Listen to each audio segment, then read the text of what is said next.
podcast here and take off the banner. Good morning. Hopefully, you've got your coffee. Welcome. So, today we have an author. We like to feature authors from our publishing house and then also feature authors that are not from our publishing house.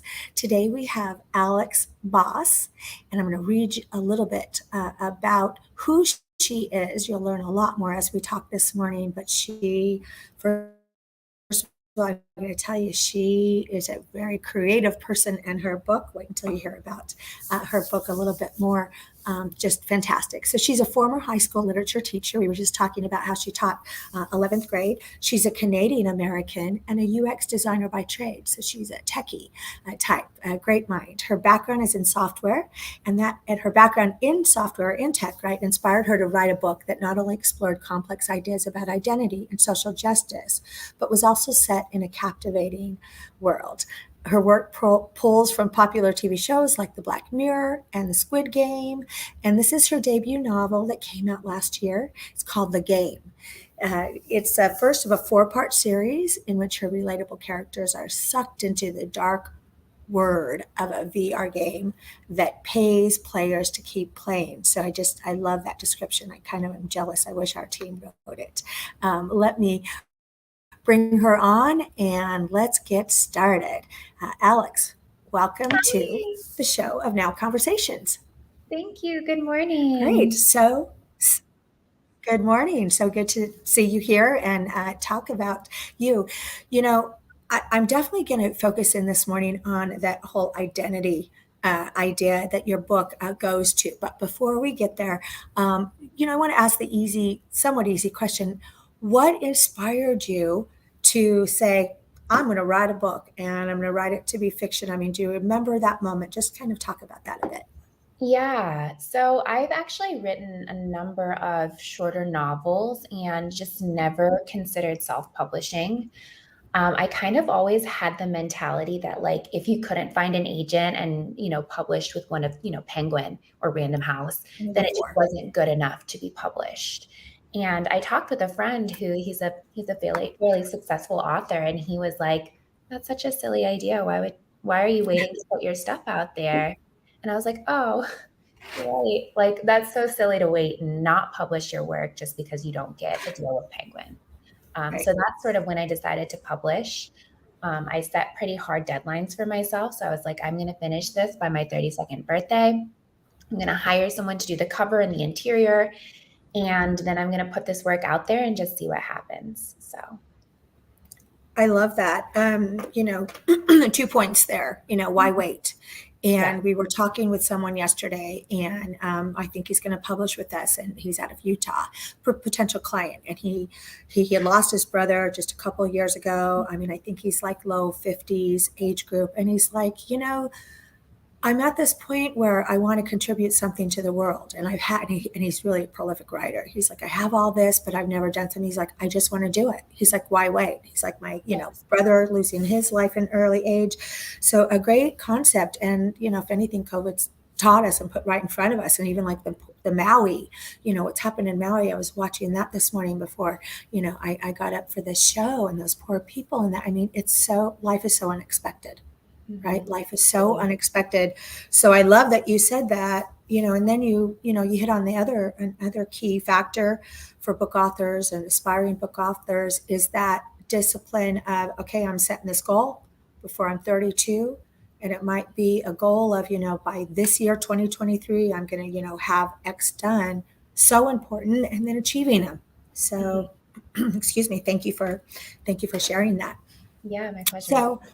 So I want to talk about your series, because that's even a bigger piece than fiction, and fiction is a big piece and a big difference and level than nonfiction. So tell me about that and book one, The Game. Kind of tell how that came together and how. Yeah. So when I was teaching high school, I spent a long time thinking about just identity and the way that we navigate the world and how we choose to present ourselves. And I worked primarily with students of color, and it was always top of mind that the chosen and non-chosen identity features that we carry really impact how successful you can be in the world. And so I started to imagine this virtual reality where you could pick your entire identity. And if you could pick, what would make you more successful? What would make you less successful? And I started writing this book called The Game, which it was not intended to be a series moving into it. But as I started writing, I was like, oh, I think I could really build this out more so from just a single book into multiple books. So I finished the first book. It's written from the perspective of a young woman named Alyssa Rush. She's sort of down and out. She's at the bottom, I would say, of her life. And I intend to write the consecutive books from different perspectives.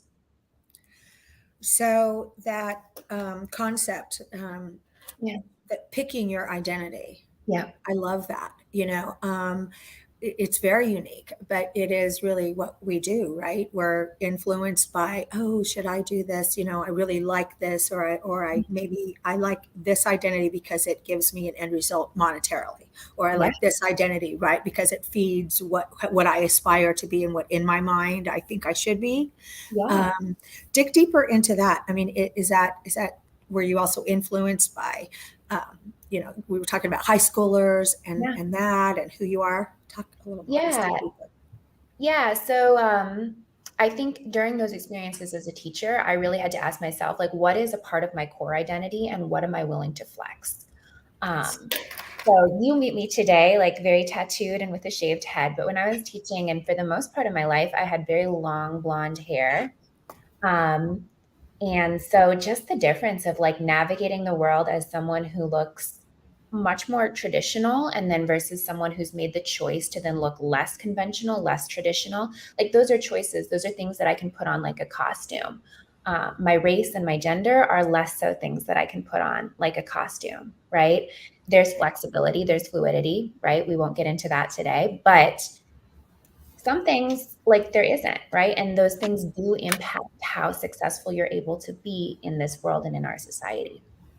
So, It's yeah, so cool. And so do you dig into that a little bit with one, but that's all a part of the characters and the story and really what you said, which is a really huge theme, yeah, obviously, yeah, right? absolutely. Yes. Um, and really, as you were talking, I was thinking about, I think I shared with you that I just checked in my firstborn into college this year. And I was, there were times where they have the kids in this week of orientation just completely scheduled out. So there was times when I was going to meet my daughter that I was just being flexible for her schedule, obviously. And so I would sit on the bench on the campus and I would just watch and it was only freshmen there this week. So I'd Mhm. watch these freshmen and everything, like you said, from blue hair, tatted up, to very conservative, Mhm. to girls that looked like they were in middle school. I mean, my heart, they just, and really they all look like middle school to me from a mom's standpoint, and they are young. 18 It's is so not young. old.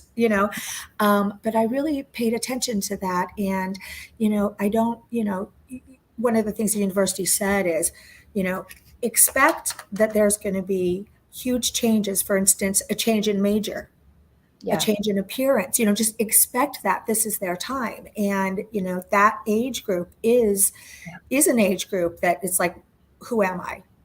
Who am I really?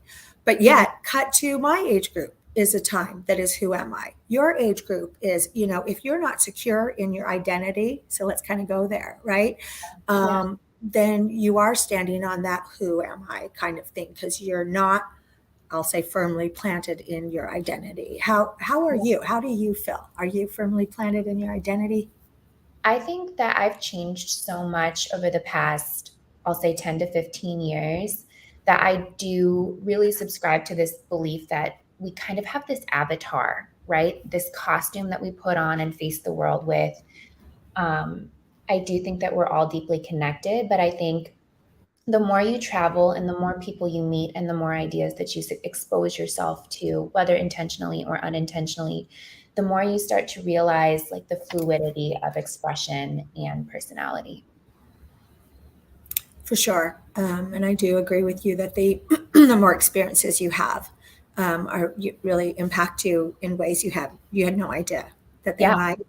Yeah. Um, I love what you said about we are deeply connected to each other. Mhm. And that's the key, right? Whenever there's strife, and that I think we forget, we're all connected together, Yes. however it is. So you are so wise for are you 32 now, right? 32. I'm almost 33. So, yeah.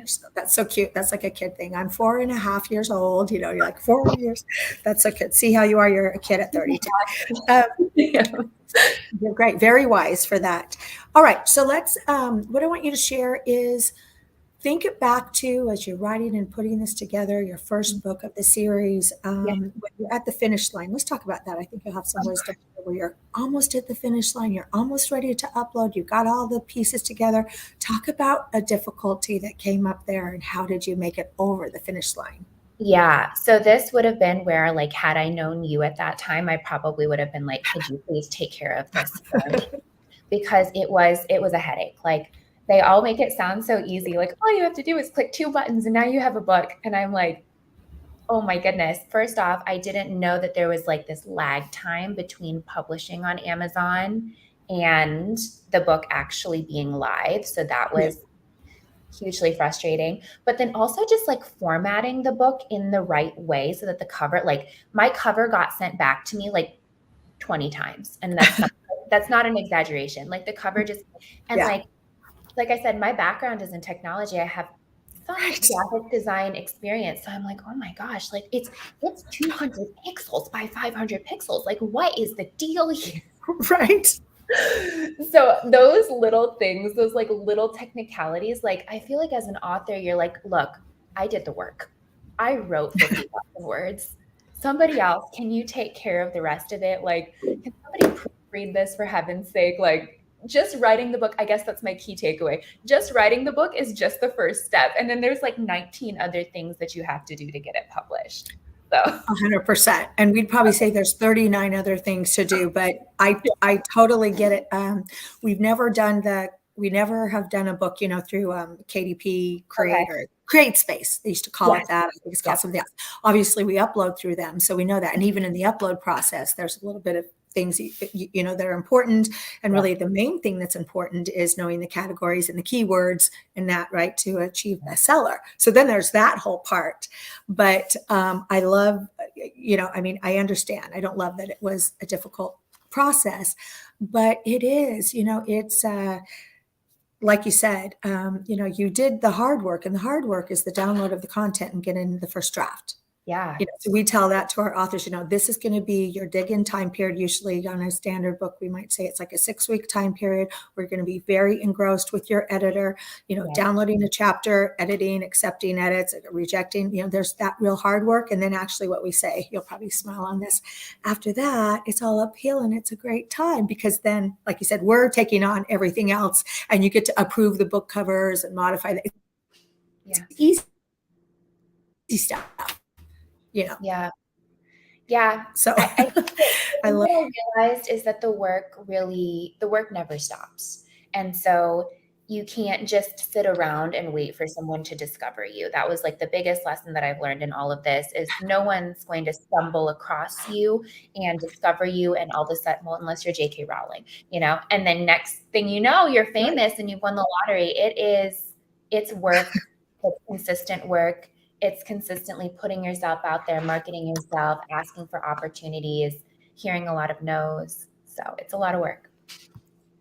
Well, and the key that you said, you can't just sit around. Now, I was just writing an article, it hasn't been published yet, for a magazine talking about being a very optimistic person versus pessimistic. Yeah. Pessimistic. So, and I said, so that when you say you can't just sit around, 100% agree with that. But I still hope that someone that's in our publishing house or that I know becomes that J.K. Rowling, but we all know her story too.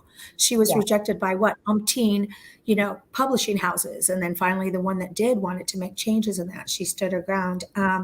But absolutely beyond a doubt, when we're talking to potential clients, potential book authors, we highly focus on or really stress on the fact that it is a team effort.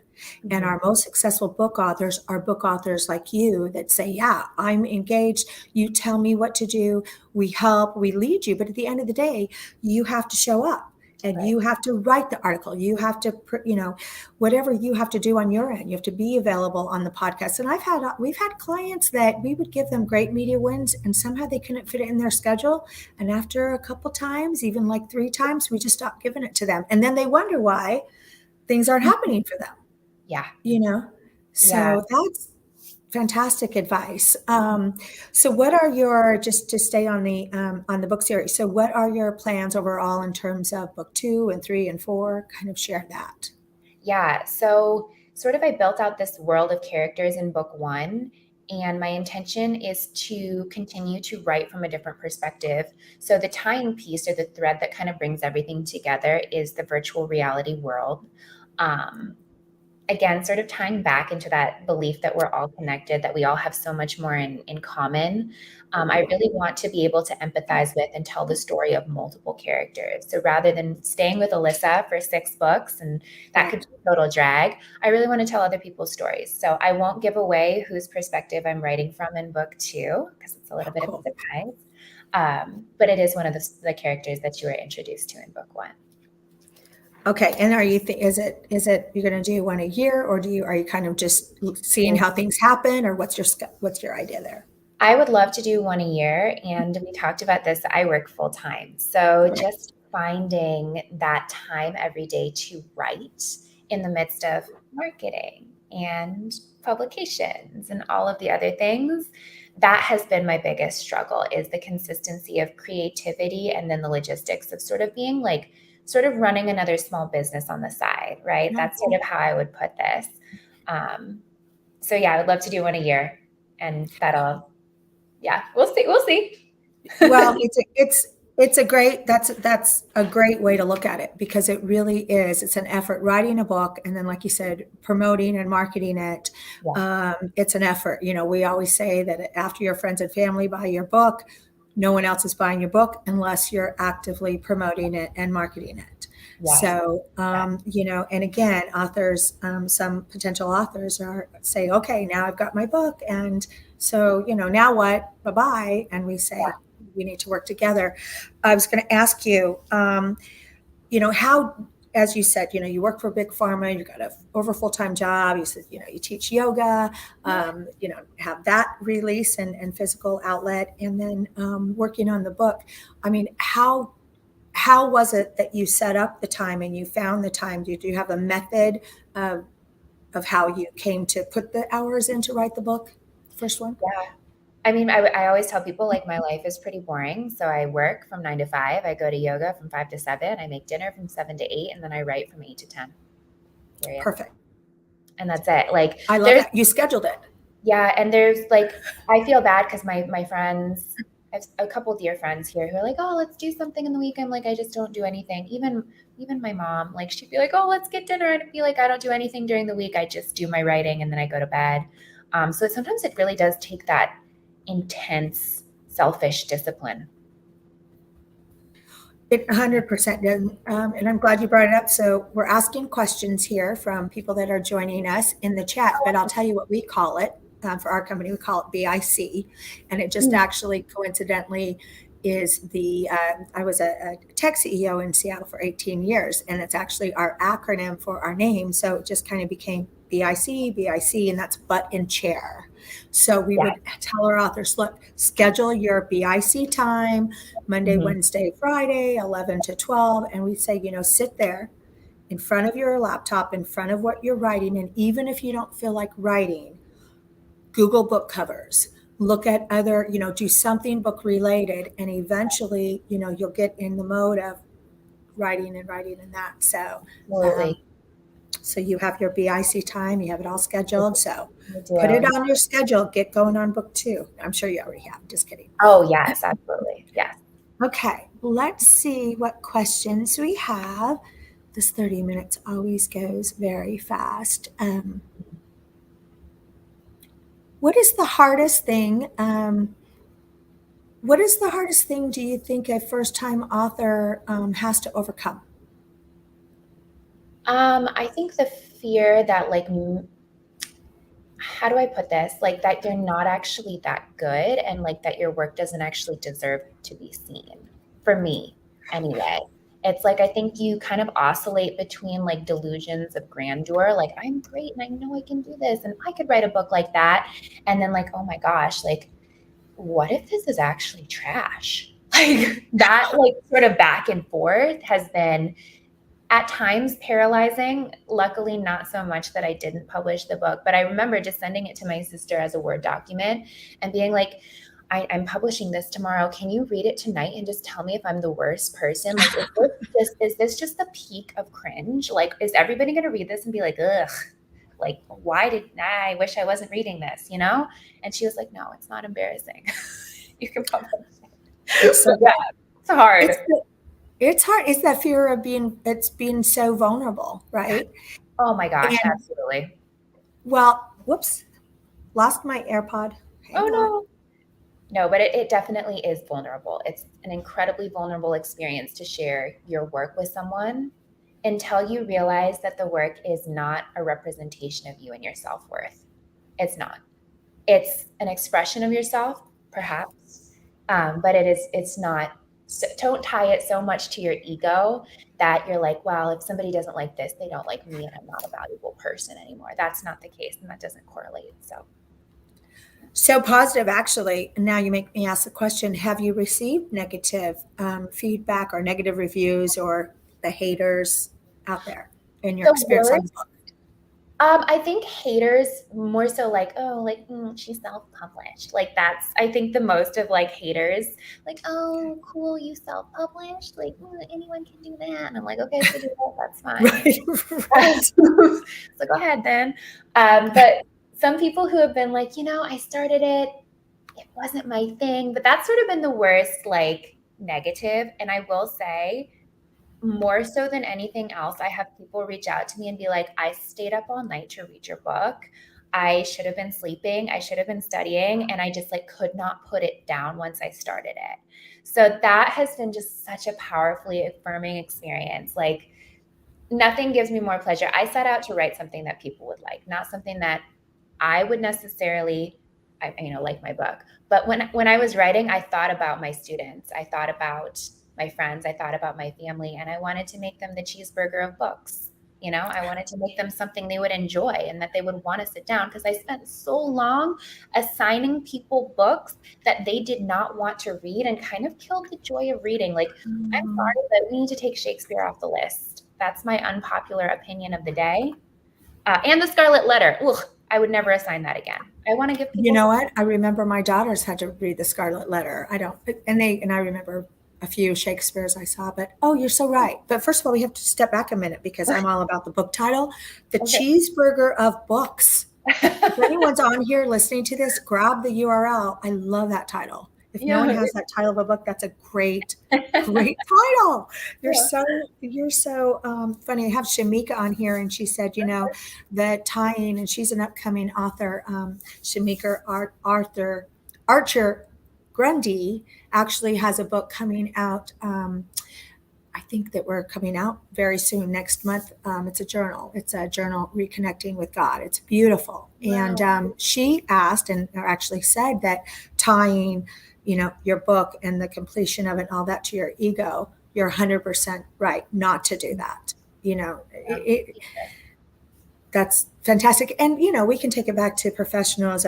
We have, many professionals that watch what we're doing. And it's also that thing of, are you tying your identity to your job? Do you tie your identity to your position? Then what happens when COVID and you get laid off after 41 years? Yeah. You're in the Yeah. sea of, again, Yeah. who am I? Back to Yes. that. Yeah. And I think that's the danger of tying your identity to anything, just to echo what you said. If you believe that your ego, your worth is connected to how much money you're making, the size of your house, the title, right? Is it senior VP or VP or CEO or CFO? Um, it's not a good path to go down, and it really results in a lot of isolation and sadness.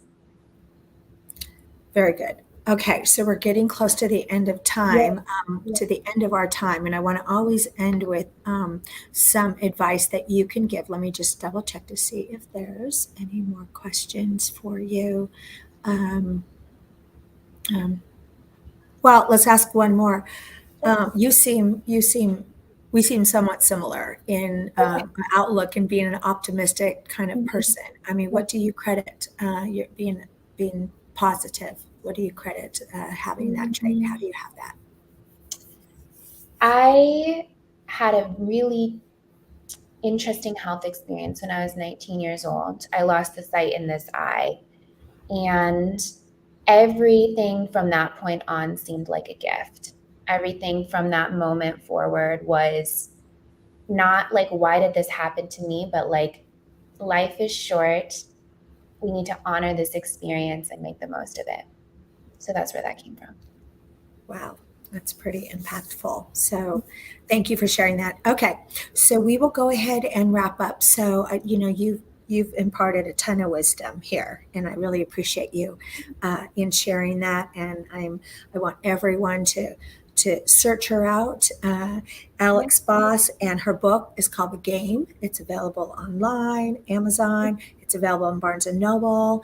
I think it would make a really great graduation present for someone graduating from high school like my daughters, and then college age and that. So what a great even Christmas gift, Yeah. just to do that. And I love the message there is so solid. So in a fiction series, something that generation would like, but really for anyone. Yeah. What a nice. And it's funny because most of the people I meet, they're like, oh, I love fiction, I love fiction. So now I have a great book to say, okay, order The Game. So I Yeah. encourage everyone to do that. And Alex, just in this last minute here, just give, one sentence to someone that's watching this. We're going to rebroadcast this, that's saying, I want to do it, I should do it, I know I should do it. Give them just one piece of advice in publishing their first book, please. Yeah. Um, I think art has a way of finding its way into the world, whether it's through you or through someone else. I think we're vessels and conduits. Um, but the way that you make yourself the vessel and the conduit for that art is by habits and rituals. And so by sitting down every morning with your cup of coffee, it can even be a treat, right? Like I'm going to go to the coffee shop, my favorite coffee shop roaster, after this and do my writing and get a nice latte. So it can be a treat, but it is that ritual and that habit that allows your art to manifest and take shape. So that's my advice. Fantastic. I'm trying to write and spell everything right, but I love, let's end with the art has a way to find itself into the world. Alex Boss, thank you for being our guest here on Now Conversations. You keep up the good work, lady. You just keep it Thank up. I'm gonna call you. you girl. Yeah. 32. Enjoy it. Such a fun time in your life, and everyone go out and buy The Game. Thank you I'm so going to buy much it. for I'm going to having send me, it. Liza. It's so good to You're be. you're welcome. Take care. Bye, everyone. Join us next Saturday for Now Conversations.